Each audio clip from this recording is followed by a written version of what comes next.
Alors nous sommes aujourd'hui donc dimanche, on est le 11 Nissan et nous sommes arrivés d'Af Lamed de Shabbat. D'Af Lamed, on était donc à la 8e ligne, 2 points. Shaol she'elazo le'ela me Rabbi Tanhum de Menenoi. La Gemara a dit, on a posé cette question devant Rabbi Tanhum de la ville de Noi. Mahu lechabod bosina denora mekame be'isha be'shabata. Est-ce qu'on a le droit d'éteindre donc le feu d'une veilleuse devant un malade le jour du Shabbat? Donc on lui a posé cette question. Patar ve'amar, il a commencé, il a dit An Shelomo, An Chochmatach, An Sucholetanotach. Il a dit comme ça, toi le roi Shlomo, elle est où ta Chochma, ta sagesse, et elle est où donc ton intelligence? Lo dayecha shedevarecha soten devre David avecha, ella shedevarecha soten zedze. Non seulement tes paroles, elles s'opposent à celles de ton père David, mais tes propres paroles elles-mêmes, elles se contredisent. Pourquoi? Il dit, David avait Rama lo hameti mi halleluja. David dit donc, dans le Tehillim, c'est marqué lo hameti mi halleluja. C'est-à-dire, les morts ne peuvent pas louer Hachem, ne peuvent pas adresser des louanges à Hachem. Ve'at amat, et toi tu as dit, Shlomo, toi-même tu as dit dans Kohelet, moi je vante le mérite de ceux qui sont morts, et donc c'est que ceux qui sont morts ils sont encore mieux, alors que David il a dit ceux qui sont morts ils ne peuvent plus louer Hachem.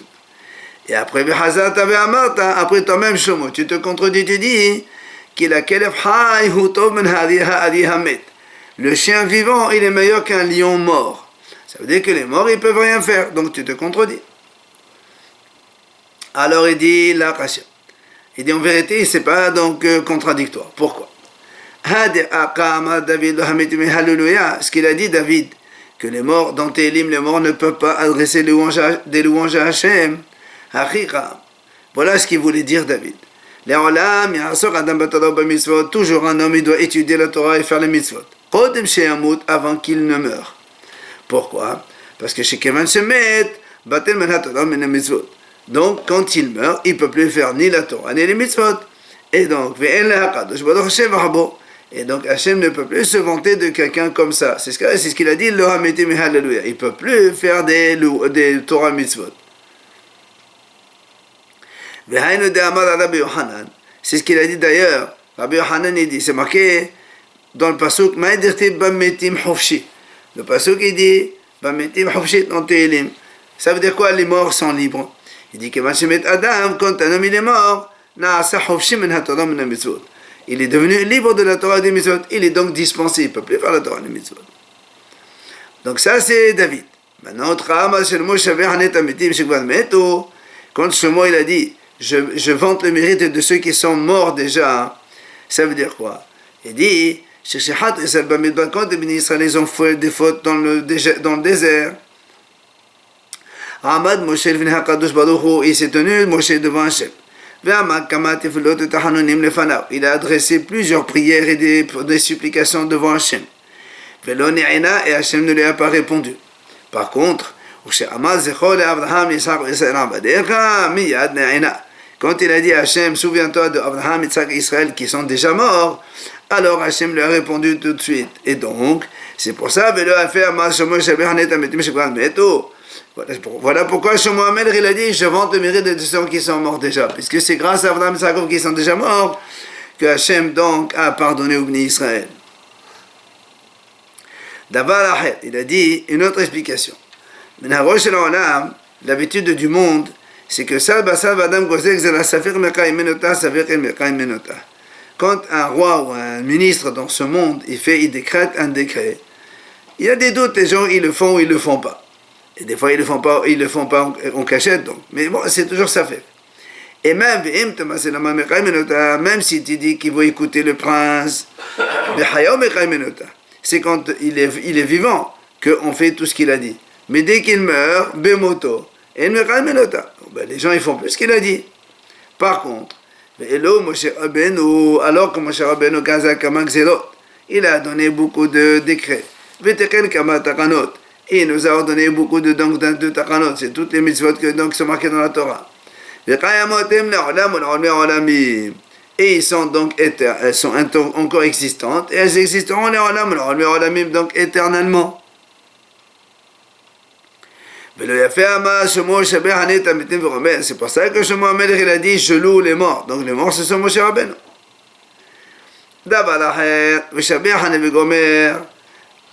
Envers qui Shlomo HaMelech il a dit ça? C'est comme il a enseigné Rav Yehuda au nom de Rav. Qu'est-ce qu'il a enseigné? David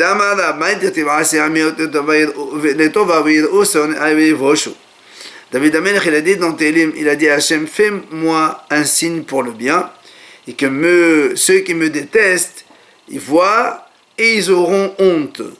De quoi il s'agit? David a dit devant Hachem, il a dit donc à David devant Hachem, maître du monde, pardonne-moi cette faute-là, la faute de Bathsheba. Amalo, il lui a dit Hachem, il n'y a pas de problème, je t'ai pardonné. Amalo, Hachem, David, il a demandé à Hachem, donne-moi un signe donc dans ma vie, comme quoi tu m'as pardonné. Amalo, Hachem, il lui a répondu, non, durant ta vie, je ne te fais pas savoir, mais je ferai savoir cela, comme quoi je t'ai pardonné cette faute. Durant la vie de ton fils Shlomo. Comment? Quand Shlomo HaMelech il a construit le Beit HaMikdash, il voulait donc rentrer l'arche sainte dans le Kodesh HaKodashim, puisque c'est là-bas où sa place elle est. Les portes du Kodesh HaKodashim se sont collées, elles ne voulaient pas s'ouvrir. Amal Shlomo Shlomo HaMelech il a adressé 24 prières, il n'a pas été répondu. Rashi explique que dans le passage de Shlomo HaMelech, il y a ou le mot Tfila, ou le mot Hina, ou le mot Inna qui sont répétés 24 fois. Patar ve'amar, il a dit alors Shlomo, c'est O Sha'adim Adashirim Menas Ubetha Olam Yevu Melech HaKavod. Les portes, levez-vous, et devant donc les portes du monde, ouvrez-vous, devant le grand roi. Il dit les portes, elles ont voulu avaler Shlomo HaMelech parce qu'ils croyaient que c'était lui le roi. Alors, c'est qui le roi Melech HaKavod? Amaleo, non, c'est pas moi. Hachem Ha'ezuz V'Gebor. C'est Hachem qui est le roi de tous les rois. Hazal ve'amar, c'est où Sha'adim Adashirim Upet Ha'olam Yevu Melech HaKavod. Mihu ze Melech HaKavod Adonai Savot Melech HaKavod Sela. C'est pour ça qu'il a répété une deuxième fois. Il a dit c'est qui ce roi le Kavod? C'est Hachem. Et malgré tout, les portes ne se sont pas ouvertes.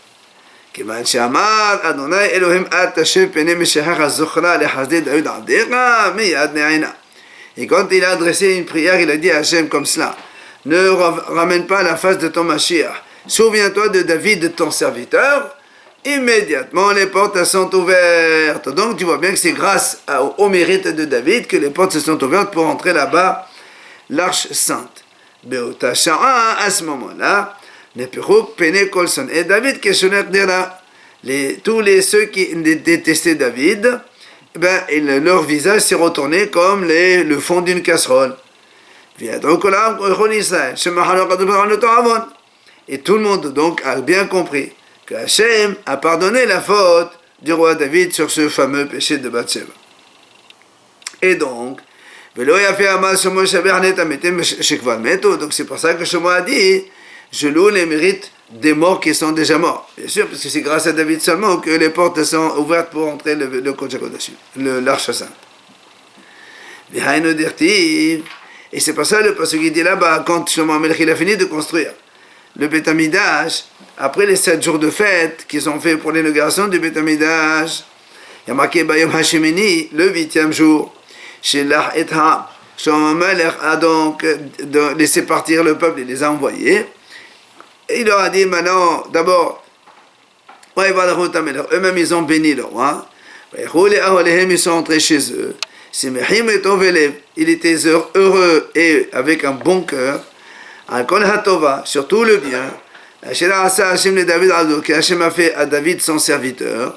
Ou l'Israël et à Israël son peuple. Et la Gemara va expliquer tout ce passage. Ils sont allés dans leur tente. Pourquoi cette précision? Il dit ils ont trouvé leurs femmes, elles étaient pures. Semihim, ça veut dire quoi? Ils étaient heureux. Ils ont pu profiter de la lumière divine. Ils avaient un bon cœur. Que leurs femmes, elles sont toutes tombées enceintes ce soir-là, et chacune elle a eu un petit garçon. Et après, il y a marqué surtout le bien que Hachem a fait à David, son serviteur. David, il était déjà mort. Et là, c'est comme on vient d'expliquer. Ce que Hachem il a pardonné à David Amer, ce péché de Bathsheba. Ou l'Israël Amo, et à Israël son peuple, c'est quoi ça? Là aussi, que Hachem leur a pardonné leurs fautes. Que, rappelez-vous, on avait dit que quand Shlomo Melech il a inauguré le Beth Amikdash, c'était les 7 jours avant la fête de Sukkot. Donc, Kippourim inclus. Et eux, ils ont mangé donc cette année-là à Kippour. Et donc, Hachem leur a pardonné la faute de ne pas avoir jeûné. Voilà donc comment Shlomo Amelech il a dit, je vante le mérite de ceux qui sont déjà morts, puisque c'est grâce à David qu'il y a eu tout ça. Maintenant, comment Shlomo Amelech il s'est contredit que un chien vivant c'est mieux qu'un lion mort. Comment il se contredit? Alors il dit, ça c'est comme a expliqué Rav Yehuda au nom de Rav. Qu'est-ce qu'il a dit? Il a dit. C'est quoi le passage qui dit dans Télim ton corps? Donc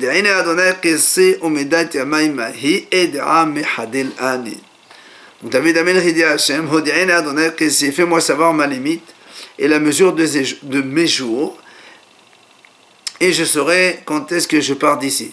Et l'Agma explique tout ça.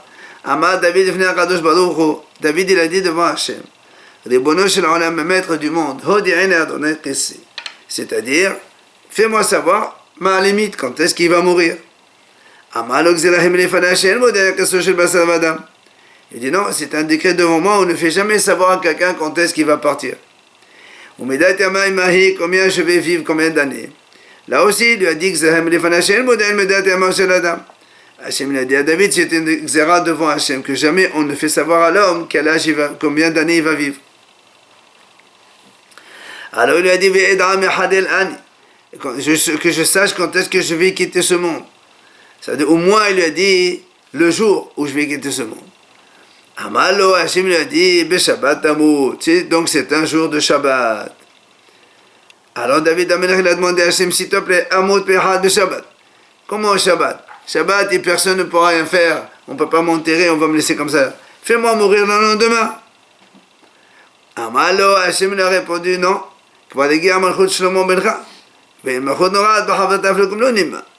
Il dit parce que le royaume de ton fils Shlomo est arrivé, et jamais 2 royaumes peuvent donc se toucher. Donc il faut que l'un s'arrête pour que l'autre donc redémarre. Alors David Amelech il a demandé à Hachem dans ces cas-là, Amud Be'ad Shabbat, que je meure le vendredi. Alors Hachem lui a répondu à Malo, il a dit non, parce que qui tov yom b'chased era me alef, tov li yom echad she'ata yoshem asek b'torah me elef olot she'atid Shlomo bencha lehakriv lefanei al gabei hamizbeach. Hachem il a dit à David Amelech, c'est mieux pour moi un jour où toi tu étudies la Torah, plus que 1000 sacrifices que ton fils roi Shlomo va mettre sur le Mizbeach. Alors, puisqu'il a su ça, David Amelech, chaque Shabbat, il étudie la Torah toute la journée, jamais il s'arrête, et quand on étudie la Torah, le malach il peut pas, donc le malach l'ange de l'amour, il peut rien faire. Vegaris donc toute la journée il étudie.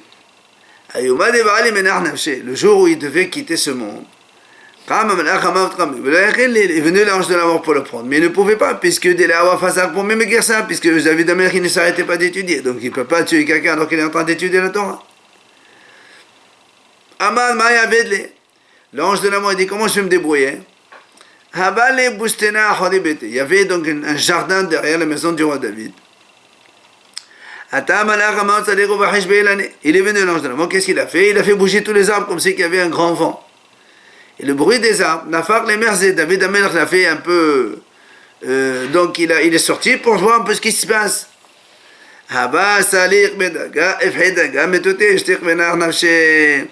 Il est descendu, il y avait des marches d'escalier, et bien il a trébuché sur une marche, il est tombé et il est niftar David Amelach comme ça. Alors, Shlomo Levi Midrash, Shlomo Amelach, quand il a vu ça, il a envoyé tout de suite au Beth Midrash et le Haramim pour lui poser la question. En fait, il a posé 2 questions, c'est arrivé comme ça. Il leur a dit, Abba Metumotal Behama, mon père il est décédé et il est posé comme ça dans le soleil, puisqu'il est mort dehors. Et les chiens de mon père, ils ont faim. Est-ce que j'ai le droit? Qu'est-ce que je peux faire? Il leur a dit comme ça, qu'est-ce que je peux faire? Ils lui ont dit, les Hachamim, ils lui ont répondu,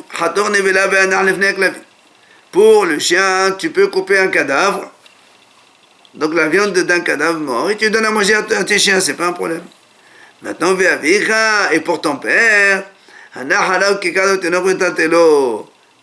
mets un pain ou un bébé sur ton père, et tu peux déplacer ton père avec cela. C'est comme ça qu'on fait Shabbat. Et donc, c'est pour ça c'est pour ça que Shlomo Amelech, il a dit le chien vivant, puisque les Hachamim lui ont donné la solution pour un chien vivant, tu peux prendre de la viande et lui donner à manger, c'est pas un problème, alors que la Nevela aussi, c'est moxé pour nous. Mais pour le lion mort, alors que pour David Amelech, il fallait mettre un pain ou un bébé sur le ventre pour qu'on puisse se déplacer. Maintenant, tout ça, c'est une introduction que Rabbi Tanhum de Noï a fait aux Hachamim qui lui ont posé la question. Rappelez-vous la première question, ils lui ont dit, est-ce qu'on a le droit d'éteindre le feu devant un malade? Maintenant, il leur répond. Et donc la question que vous m'avez posée, Ner kedoya ner, v'nishmato shel adam kedoya ner. Donc la veilleuse, ça s'appelle une veilleuse. L'anshama d'un homme s'appelle aussi une veilleuse. Il vaut mieux dans ces cas-là que le nerf de l'homme il soit éteint pour préserver la vie au nerf d'Hachem qui est la neshama. Donc on a le droit d'éteindre donc le feu pour un malade.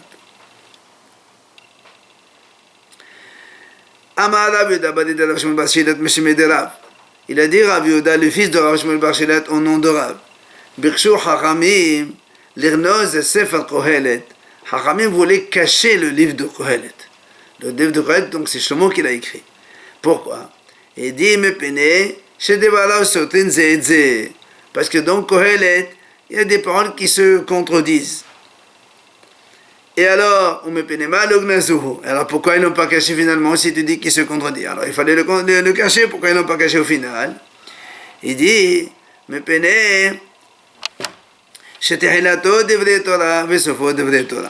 parce qu'il commence par des paroles de Torah et il se termine par les paroles de Torah.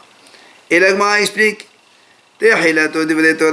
c'est quoi au début? C'était de vraie Torah. C'est-à-dire qu'est-ce que l'homme va gagner, quel intérêt il va avoir, tout ce qu'il va faire sous le soleil.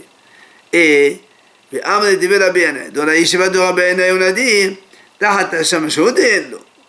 effectivement, après le soleil, c'est vrai qu'il n'a plus rien à faire.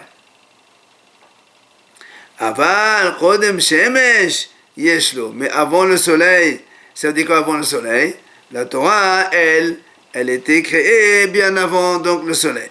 Donc s'il va peiner, il va donc étudier la Torah, alors là, il y aura bien sûr, il aura tous les avantages de l'étude de la Torah. Ça, c'est le début de Kohelet. Maintenant, Sofo, la fin de Kohelet, comment il se termine? Là aussi, il y avait aussi des paroles de Torah d'Irtiv, comme c'est marqué là-bas dans Kohelet justement. À la fin, il dit, sauf davar hakol nishma. À la fin de tout, tout est entendu. Alors, et ha-Elohim ira, crains Hashem, vet mesotav shemor, et observe ses mitzvot, qui c'est kol ha-adam, car c'est cela l'homme. Alors, on dit, ça veut dire quoi, Maï qui c'est kol ha-adam? Ça veut dire quoi, que c'est cela l'homme? Il dit, Rabbi Abba, Amar Rabbi Elazar, il faut corriger, c'est ça. Amar Rabbi Elazar, Kol ha'olam kulo lo nivra ella bishvil ze. Ça veut dire toute la finalité du monde, pourquoi Hachem a créé le monde, rien que pour cet homme-là, celui qui va donc craindre Hachem et observer ses mitzvot.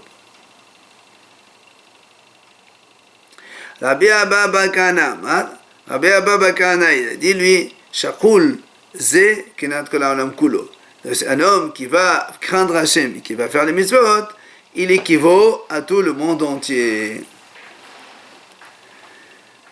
Shimon ben Azai, Omer. Donc Shimon ben Azai disait, Shimon ben Zoma, mais certains disent que c'est Shimon ben Zoma qui disait ça. Qu'est-ce qu'il a dit? Il a expliqué, il a dit, Lo nivra kol ha'olam kulo, ella lesevet lazeh. C'est-à-dire que tout le monde a été créé pour les sevet lazeh, c'est-à-dire pour être accompagné pour celui-là. Alors le m'a dit, pourquoi alors tu as dit que dans Kohelet, les paroles se contredisent? C'est aussi qu'on a vu des contradictions. Alors il ramène ici des exemples. Il dit, Ktiv, c'est marqué d'une part, dans Kohelet, Tov Kaas Mesehor. C'est mieux la colère que la rigolade. Urtiv, et dans l'autre, donc ça c'est une part. Et là, le contraire, c'est marqué, la Sehor Kamat et Meholal. Et pour la rigolade, j'ai dit c'est bien.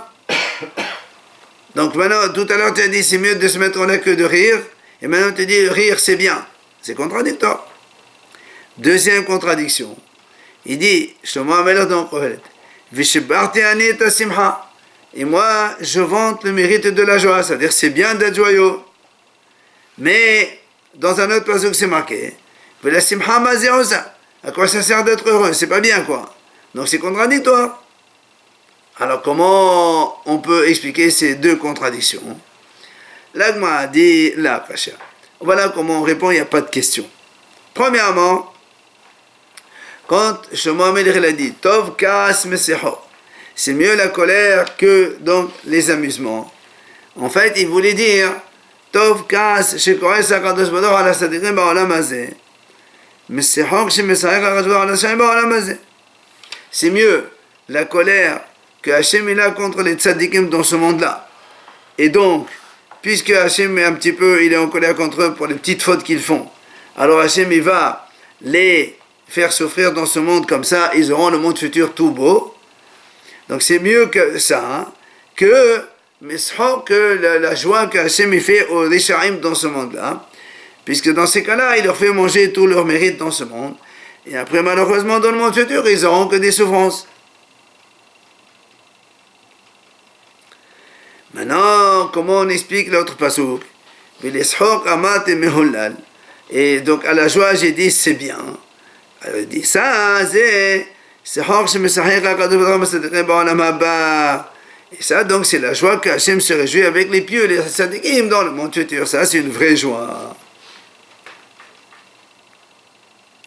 Maintenant, la deuxième contradiction qu'on a vue.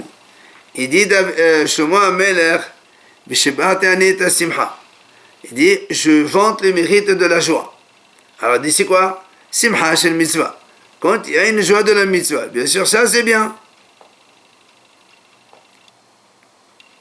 Maintenant, l'autre expression qui paraît contradictoire. Le simcha mazorosa, c'est simcha shel mitzvah. Quand il y a une joie qui n'est pas de mitzvah, évidemment, ça c'est une simcha qui ne sert à rien. Les lametra, et pourquoi donc c'est bien d'être joyeux? Comme on a dit, donc, la joie de la mitzvah, c'est pour t'apprendre, chez En Shechina Shura, l'homme metor ha'atzvot, l'homme metor ha'atzlut, l'homme metor sechor, l'homme metor kanut rosh. Il dit, ni à partir d'une conversation,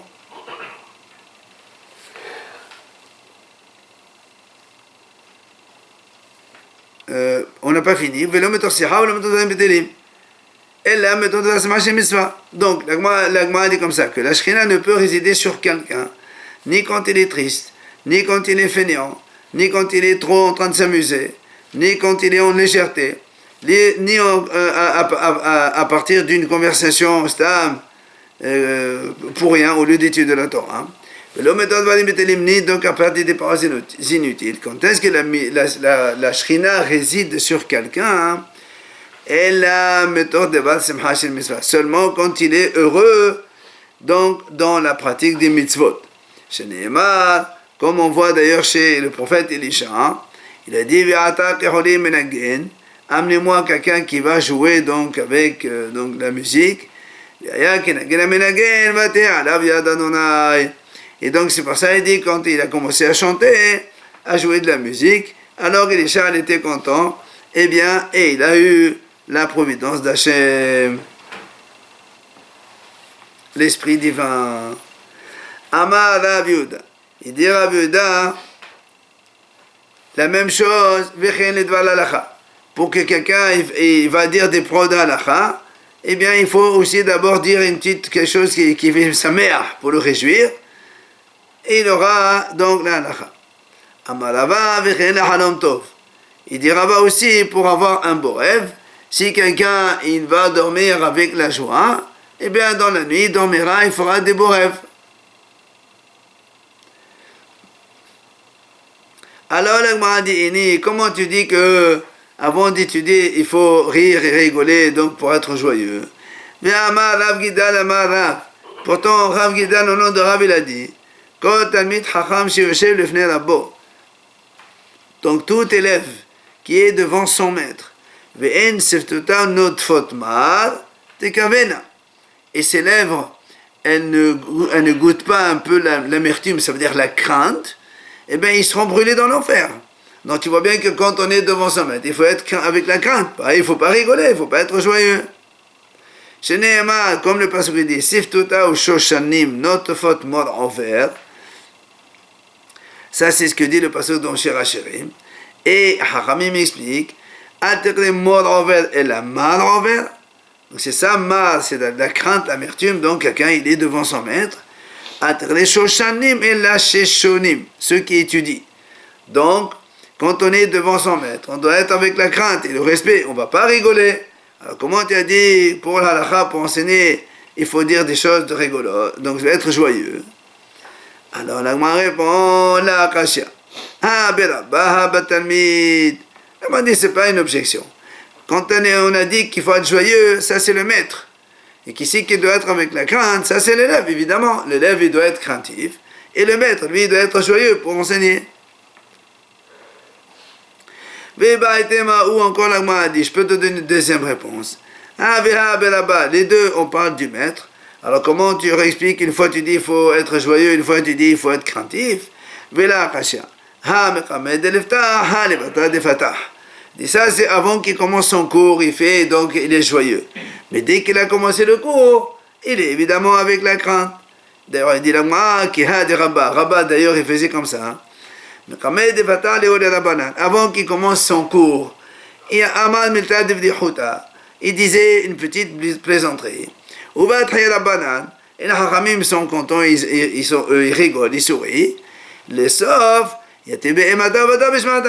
à la fin, Rabba il se met donc avec donc, le respect la contrainte et la crainte, et il commence son cours. Donc c'est pas contradictoire. Il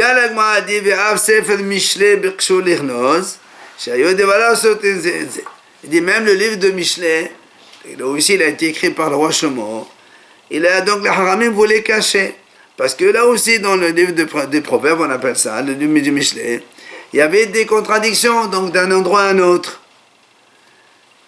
Alors la Gemara dit, alors pourquoi ils n'ont pas caché, puisque tu as dit, ils voulaient le cacher, alors que Kohelet on a dit, aussi, ils voulaient le cacher. On a expliqué. Mais alors, Michel, pourquoi ils n'ont pas caché finalement? Il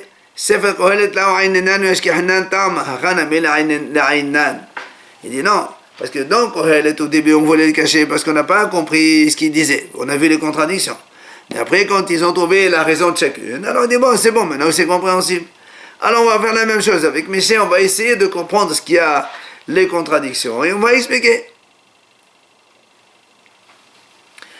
Alors la Gemara dit, et aussi qu'on a vu dans Mishlei que les paroles se contredisent. Alors la Gemara donne un exemple. Qui c'est marqué dans Mishlei justement, Altan Kisil Kivalto. ne répond pas au sot comme sa sottise. Un idiot qui parle ne lui répond pas. Et pourtant, il y a tout le contraire. Urtiv. Et d'un autre côté, le passage qui dit répond à un sot comme sa sottise.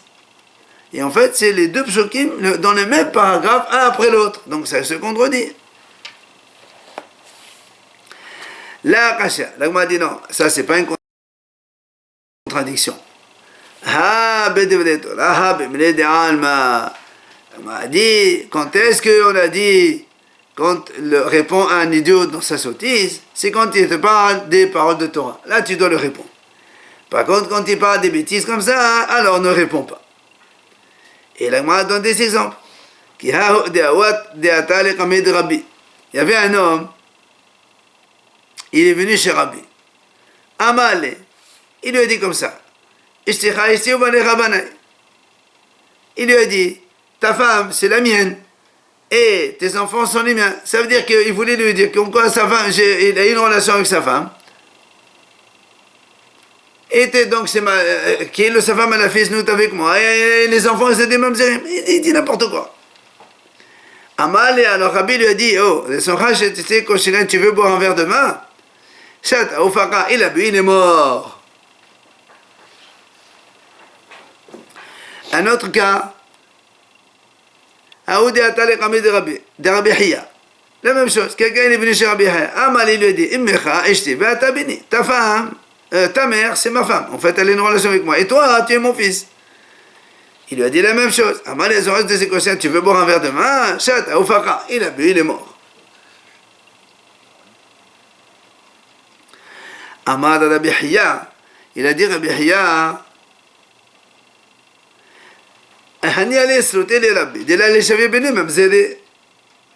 il dit, Rabbi Hiya, quand il priait, ça a servi pour que les gens ne prennent pas ses enfants pour des mamzerim.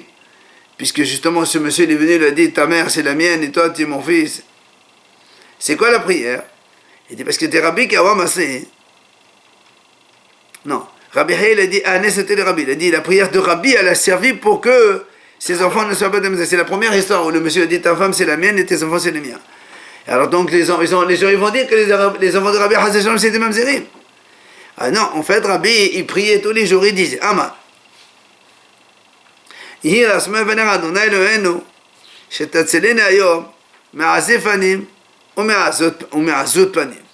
ce que Rabbi priait tous les jours, il dit à Hachem, s'il te plaît, préserve-moi tous les jours des azépanim, des gens comme ça, des effrontés, et azotpanim, et des gens qui font donc des paroles comme ça, comme l'autre lui a dit, des choses n'importe quoi, que Hachem me préserve de tout ça, que les gens ne croient pas à ce genre d'histoire. Ça c'est, on a dit quand quelqu'un dit n'importe quoi, donc il ne faut pas lui répondre. Maintenant on a dit que B'divnei Torah, il faut répondre. Alors on a dit B'divnei Torah, c'est quoi dans B'divnei Torah que de répondre à un sot? Il a dit que Hadi Atir Rabban Gamliel, contre Rabban Gamliel, il était Vekadarish, il était en train de faire un cours à ses élèves. Il a dit dans la dracha, il a dit comme ça, Atida isha sheteled bechol yom, shene'emar harav yoledet yahdav. Il a dit Rabban Gamliel, dans les temps futurs, une femme, le jour même où elle tombe enceinte, le jour même elle va accoucher. Et le jour, ça prend plus 9 mois, le jour même.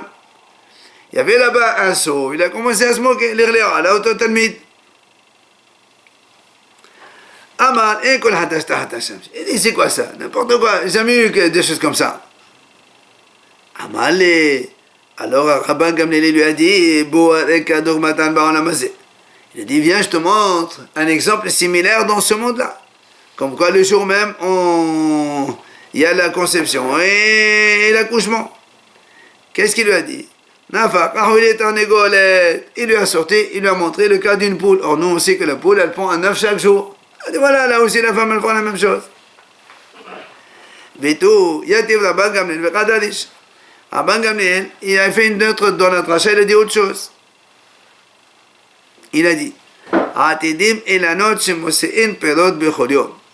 Il a dit que dans les temps futurs, les arbres ils vont sortir des fruits chaque jour, chaque jour. Pourquoi? Shene'emar benasa anaf ve'asa peri. Il a dit parce qu'il y a marqué dans le passo, la branche va faire des fruits. Ma'anav bechonom. Appelé bechonom de la même façon que les branches ils sortent tous les jours. Les fruits ici ils sortent tous les jours. Et là aussi,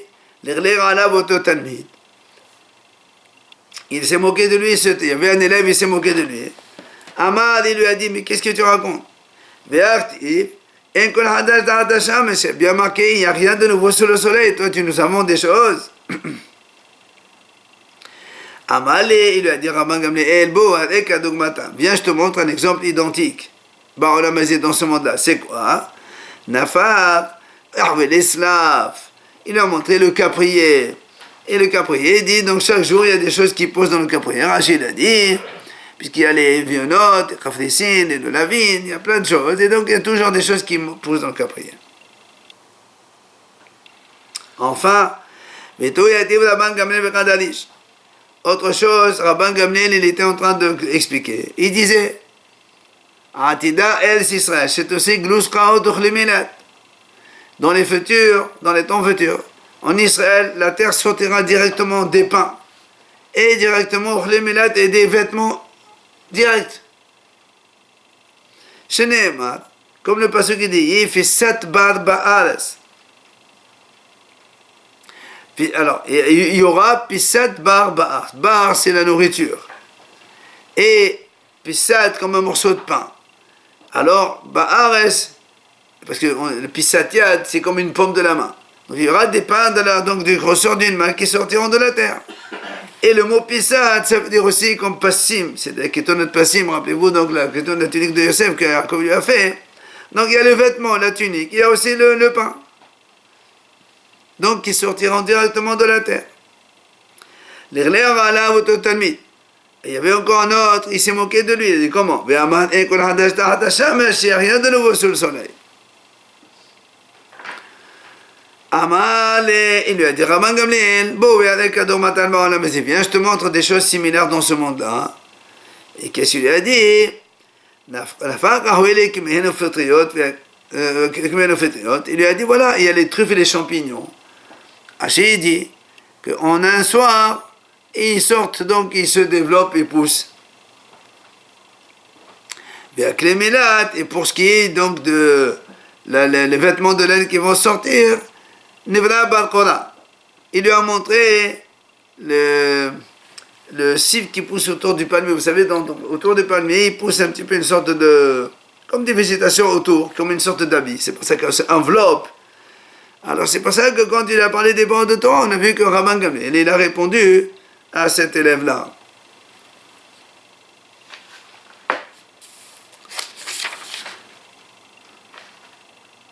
Bon, on va laisser ça pour demain parce que là c'est l'histoire de Hillel.